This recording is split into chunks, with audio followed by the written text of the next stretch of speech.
Entonces, cuando el Señor dice el que moja conmigo en el plato, se puede estar refiriendo o al pan, porque en una sí lo dice expresamente uno de los evangelistas que habla el que moja el pan en el plato, entonces está hablando de la salsa Jaroset, o el carpaz, que era, mira lo bonito de este signo, el carpaz, cuando mojan este pedacito de apio en agua con sal, ¿verdad? Y lo comen para recordar la amargura que ellos habían vivido allá en Egipto, y el agua de sal, las lágrimas que habían vertido. También el acto de mojar, esto del carpaz viene de la palabra vestidos, ¿no? Vestido, por eso uno habla de carpas, ¿no? El carpaz, cuando habla de vestido, ¿qué le significa?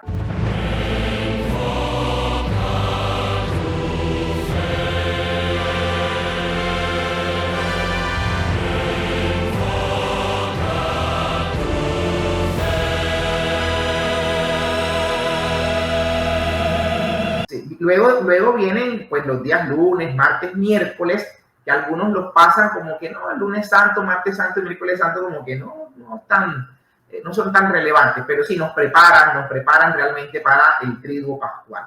Y si tú te fijas, las lecturas del lunes, del martes, del miércoles, el lunes va a empezar la unción en Betania precisamente, ¿no? Esa mujer que lava los pies de nuestro Señor, los seca con su cabello. Entonces el Señor habla ahí de que está siendo ungido en cuanto a su sepultura, ¿ya? Entonces ya está anunciando ahí su muerte, está anunciando ya su sepultura, el Señor. Entonces esa lectura ya nos va llevando, nos va conduciendo al culmen, ¿no? Al triduo pascual. El martes el Señor hace un anuncio de la traición.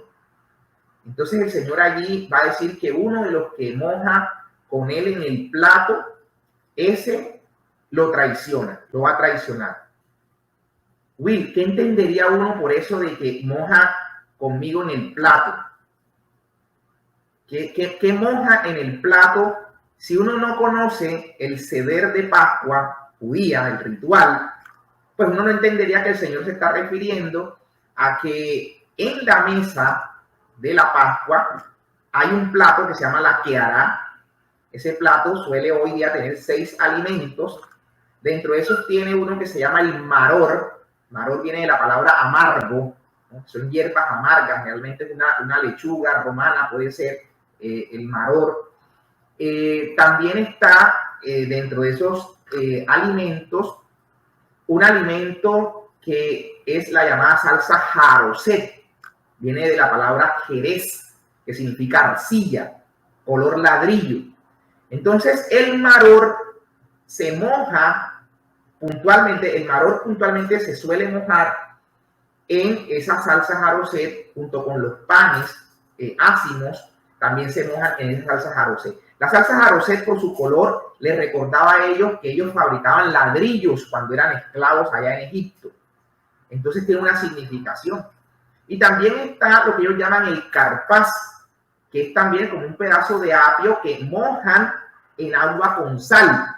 El agua con sal les recordaba a ellos las lágrimas que habían vertido cuando eran esclavos en Egipto. Entonces, cuando el Señor dice el que moja conmigo en el plato, se puede estar refiriendo o al pan, porque en una sí lo dice expresamente uno de los evangelistas que habla el que moja el pan en el plato, entonces está hablando de la salsa Jaroset, o el carpaz, que era, mira lo bonito de este signo, el carpaz, cuando mojan este pedacito de apio en agua con sal, ¿verdad? Y lo comen para recordar la amargura que ellos habían vivido allá en Egipto, y el agua de sal, las lágrimas que habían vertido. También el acto de mojar, esto del carpaz viene de la palabra vestidos, ¿no? Vestido, por eso uno habla de carpas, ¿no? El carpaz, cuando habla de vestido, ¿qué le significa? Cuando José, que fue vendido por sus hermanos, echado a un pozo, sus vestidos le fueron quitados y los vestidos fueron untados con sangre del cabrito, del animal que mataron, para que el papá creyera que estaba muerto. Esa era la significación que los judíos tenían en su ritual de Pascua. Y entonces todo eso ocurre y está haciendo nuestro Señor Jesucristo cuando parte el pan. Venía lo que se llama el aficoman, ¿no? Que era esconder un pedazo de pan, y luego ese pedazo de pan que se escondía, los niños lo encontraban, ¿ya? Y cuando los niños lo encontraban, le daban un premio. Por eso el Señor va a decir que su recompensa es la vida eterna, el premio, porque ellos lo han encontrado a él.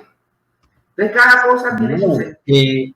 qué belleza todo esto que nos estás contando. Y yo lo que veo es que muchas veces nuestros hermanos, nuestros hermanitos queridos, pero separados, muchas veces el único símbolo que ven alrededor de todo lo que es la última cena es el cuerpo de Cristo. Eso sí lo ven como un símbolo, pero toda esta simbología hermosa en contraposición y paralelo con lo que es la Pascua judía, que sería obviamente para hacer programas larguísimos y adentrarnos en el significado de cada una de estas cosas, ahí sí no, ahí sí no. O sea, el símbolo no, esto no es el cuerpo de Cristo, eso es un símbolo. Pero lo que sí deberíamos nosotros estudiar con la simbología que tiene para entender y comprender bien nuestra fe y todo lo que pasó allí en ese momento, eso sí no. Hermano, qué belleza todo eso que me estás contando. Entonces, a ver, eso es lunes, martes, miércoles. Exacto. El martes, como te decía, anuncia la traición.